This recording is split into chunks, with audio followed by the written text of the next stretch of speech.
Yeah, okay. Yeah, a very good afternoon. Gentlemen, this is serious. There's no lady amongst you. So I can't even say ladies and gentlemen. Even among us. Hey.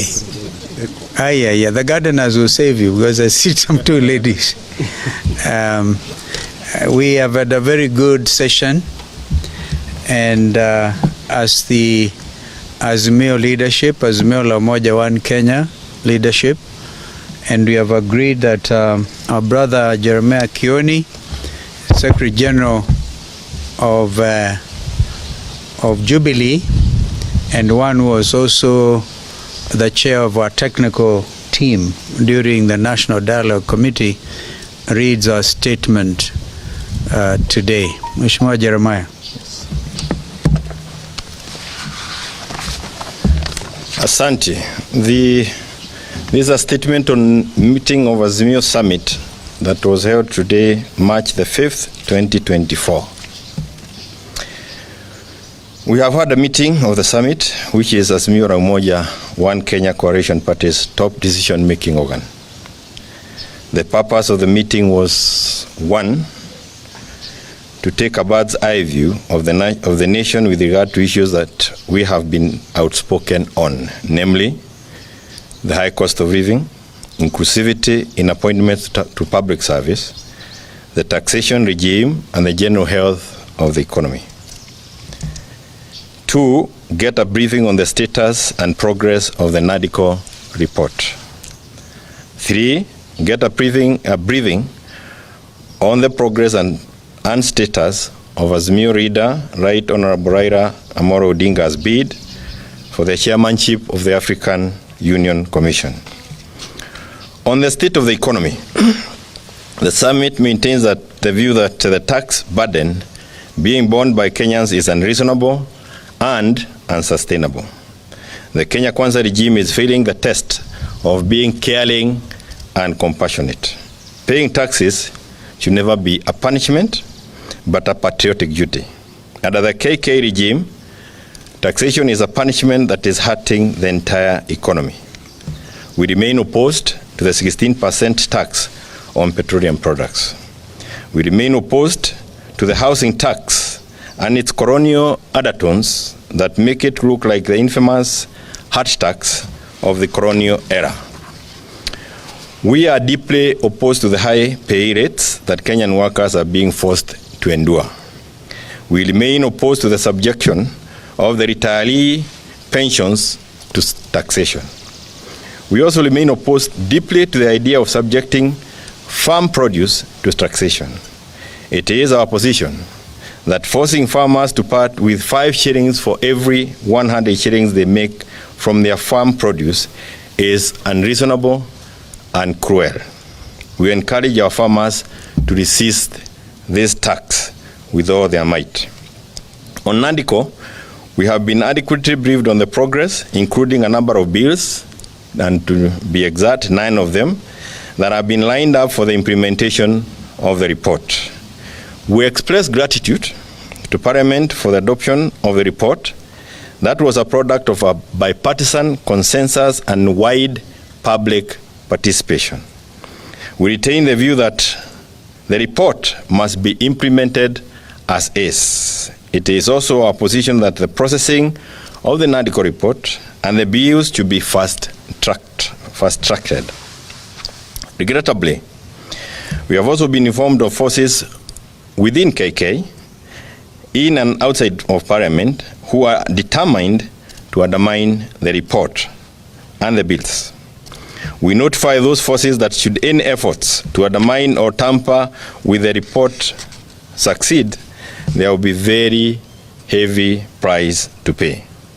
In this regard, we call on Honorable William Ruto to rein on the speakers of the 2 houses of Parliament and a number of members of the National Executive who are hell-bent on derailing the NADCO report and the bills. Those leaders have clearly demonstrated a determination to delay, and even kill the NADCO report, which is a negotiated document that pulled the country out of your hostilities to the peace that obtains today. Nobody should take the present situation as a given or for granted. We also express support to the principle of the two-third gender rule and its inclusion as part of the NADCO report. On the issue of the Right Honorable Raila Odinga's bid for AU commissionership, the summit reiterated our earlier stand as a coalition to support in every way we can to ensure that Mr. Odinga takes the seat. It is our position as a coalition that it is in the best interest of the country and the East African community that Right Honorable Raila Odinga takes the seat. To this end, we very much appreciate the support of our neighbors and those across the continent who have extended their support to Right Honorable Raila Odinga. We are also encouraged by the personal efforts made by our party leader to win the seat without relying entirely on the endorsement by the state.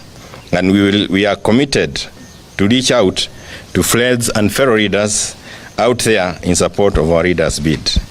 The meeting also strongly welcomed the efforts of our country, Kenya, to back Honorable Odinga.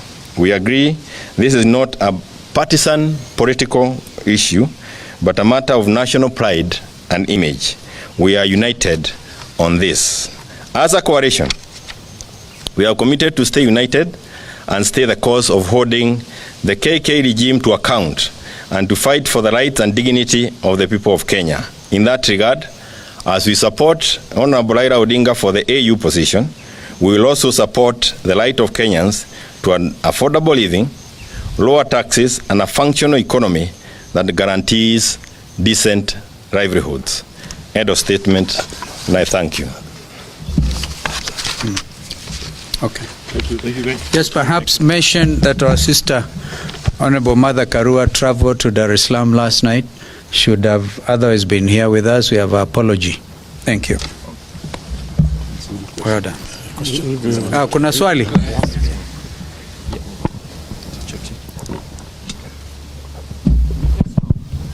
My name is Emmanuel Toff from KTN News. Just two questions.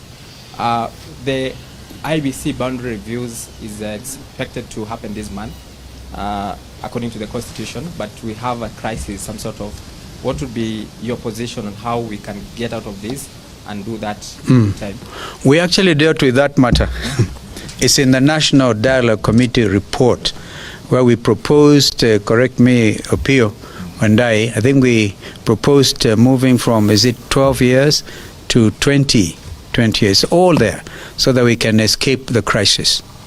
Thank you. Lastly, last time, 7 countries had given a nod to Raila's bid. You said 7? 7 countries that... There will be more, I can assure you. Yeah. How many more have come on board? Okay.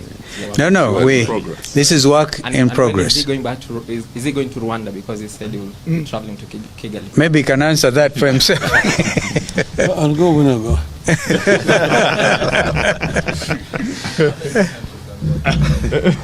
I'll be going to not just Rwanda. I'll be going to many other African countries. And just watch this piece. I need to talk to many leaders across the continent.